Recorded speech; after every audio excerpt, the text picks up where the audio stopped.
So my name is Siddhartha. I'm the founder of Tech at Play. So a little bit about myself. I was an avid athlete. I played tennis almost till state and pretty much made it into India. Studied in Delhi through and through. Then started working with IBM. At some point in my life, around in 2011, I found myself in America where I worked in consultancy for almost 10 years.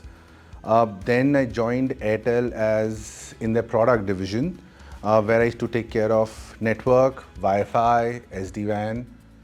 And then around COVID is when I decided that, it's important that you do something on your own. And that's when I started this company. And it had to be sports tech is because that's where I truly, where my passion lied, in so many words. Very interesting question. So problem that we're solving. If you've ever played sport, and this is very close to my heart, like I used to do a lot of triathlons, right? When I did it, I realized that, okay, I'm running for 3 hours, jumping for so many minutes, swimming for so many hours again. I don't know, I knew at a larger level how fast am I going, but I never ever knew where was I increasing speed or decreasing speed. So the problem was that if I needed someone to tell me what's going on, I need a person physically with me and I couldn't really afford it. Problem statement number one, when in action, what changes do I make? That was the first thing that I realized was a huge issue. Second, I realized is, okay, I played all my life, nobody knew who I was. The only evidence, now there's an interesting anecdote to it. When I was getting married, I was telling my wife, oh, I played tennis really well. He's like, what evidence do you have? And she went through Google to figure out whether my name was there or not. There wasn't because I was pre-Google playing. I had a news clip and there wasn't there anymore. So I was like, is there a way to celebrate people or kids who really play well? So the second problem statement was that. When we started doing this, we realized there were people who were actually taking a camera, broadcasting, but the problem was nobody was watching. So then started the interesting problem. Can you make broadcast level engagement to a grassroots level? If yes, how? That was the problem I started solving. And when I give someone feedback on how to play, whether your biomechanics are working or not, can I give the person some video evidence with it? Today, if I have to do it, I have to record his entire journey, scroll through every single frame, attest and give. I can't do that with 200 kids. But if I automate it, I can do it instantly. That's where the whole thing started. What people generally do is they will automate the process of recording till extraction of the footage, and they automate steps of it. Now, to give you an example, I will record a match, then give the footage and a tool to the user and say, okay, now edit what you want to do. The thing is, the coach or the parent or someone still has to edit it. He still has to make that effort, right? How did we change? We automated the whole process. We said, listen, you don't even have to put the camera. The cameras are there. You just go play. The camera is going to move, follow, track, see how you moved, where you moved, why you moved, auto-edit it, find out where your problems are and what you did really well, make small clips of it, put it on a dashboard and give it to you. Ease of experience. That's the word, what it's fundamentally changing. And plus, what it changes is what we call is, that's where our patent lies, is multi-camera orchestration system. Today, let's say in our example, using this one camera to zoom into me, my machine can have 5 cameras and it will automatically decide which looks prettier, which looks nicer, and switches and zooms with that and switches out. So it orchestrates between multiple cameras in a live broadcast system. You will be very intrigued to hear, apparently the light or the degree of the sun's ray is different every month. Add pollution to it, it's even different. So if you look at an outdoor facility where, let's say you play cricket or you play football, you play anything, an object looks very different in different time of the day. So for us to tackle that took us 2 years, because I had to collect data for every single month, every single shift in the sun's orbit. So which means a morning, partial morning, afternoon, 3 o'clock, 5 o'clock with different seasons. And that took us a lot of time. Hope. What didn't work out is the cost wasn't working out. For example, here's a very interesting challenge. The challenge here is, who are you solving for? You're solving for a population which does not have deep pockets.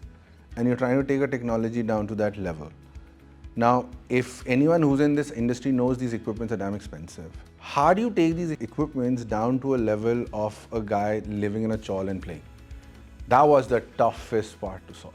So we had to re-engineer everything from scratch. To give you perspective, we started at, there's these really big servers that GPT trains on called A100s. We started with there. You know what made commercial sense? A gaming PC. Like a PlayStation 3 is where you had to shrink the technology down to. Then it started making commercial sense. Otherwise, it was too expensive for everyone to use. I'm very surprised that actually the system works at scale.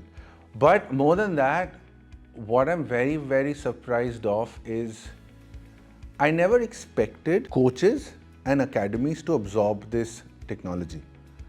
I always thought there'll be a lot of resistance from them, but for some odd reason, that isn't there.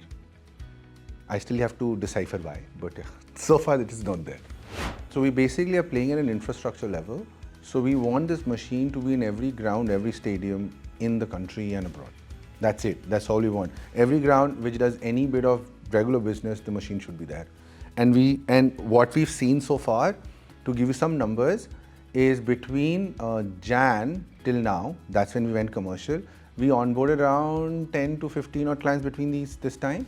We've already streamed around 3,800 matches, just between 15 clients, 4 hours per match. So the idea is get it on every ground, get it on every single state, and just stream and analyze and produce. All we initially thought, okay, this is for live sports. Now this happened some couple of months ago. I was here, I was happily visiting a friend of mine in Mahalakshmi Racecourse. And I met the head steward there. When we were talking, he started understanding what we do, and then he's like, listen, can we do this to stream horse racing? I was like, why not? This can be done for horse racing. Okay. I have problems with fouls. I'm like, what do you mean? When the horses move together, someone bouts the other guy. I was like, yeah, that can be solved. So I had never thought that a system like this can be used for something which is so exclusive like horse racing. But yeah, now we actually have an MOU with them, and we are trying to build a solution so that it can get exported to every horse racing facility in the world. And we'll be the only ones who will be able to do that now. I'll take analytics first. In analytics, when I have to give feedback, it happens on two spectrum. Spectrum number one, you pick up the phone, you record someone's footage, hope he's made a mistake, show it to him. Spectrum number two is what the likes of Virat Kohli's and the Messi's get. They get like the shadow who takes a camcorder, follows him, and records his entire performance, breaks it into small clips, adds, gives him like Excel sheets, spreadsheets, whatever, and shares it with the coach and the player himself. The point is the first one's not scalable, the second one's too expensive. The gap was the sweet spot. Can you get the Virat Kohli experience down to the single person? So we're like, that was what analytics was. Streaming, if anyone has done streaming, they would know that there are again two spectrums again. Spectrum number one, if I do basic free streaming like with apps like OBS or Google or Facebook, I take a camera or a phone, put it there and stream with one camera. We all know the perspective is miserable. On the other hand, moment you introduce two cameras and above, the cost goes up.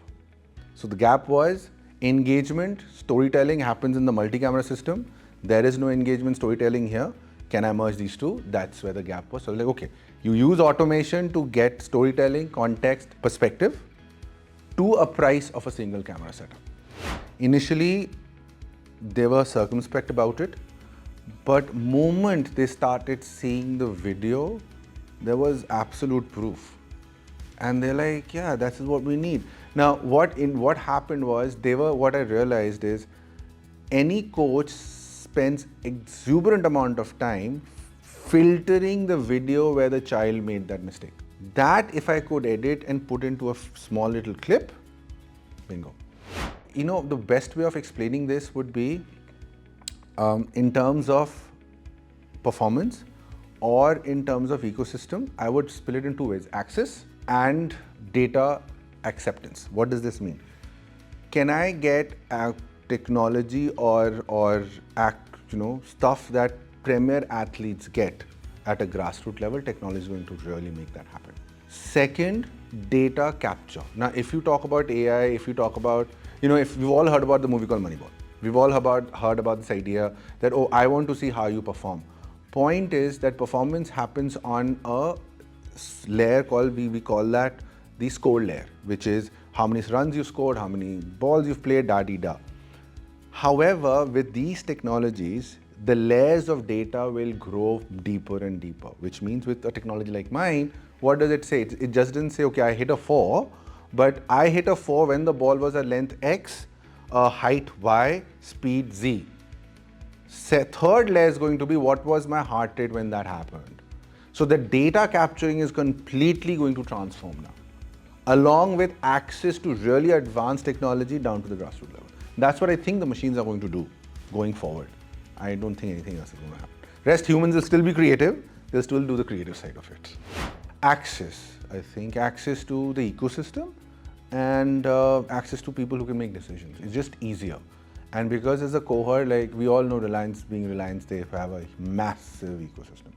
Otherwise, I would have had to speak to A person, B person, C person, then maybe get to the Reliance Foundation head, who would then say, okay, give me a demo. Who would then say, okay, I'm going to have a group of people, why don't you sit and meet them and sign and da-da-di-da. Instead, I'm here, I meet the person, and if they like it, we start. So from pitch to contract, which probably would have been 1 to 1.5 years, is now basically a few months. I think that's the most valuable input ever.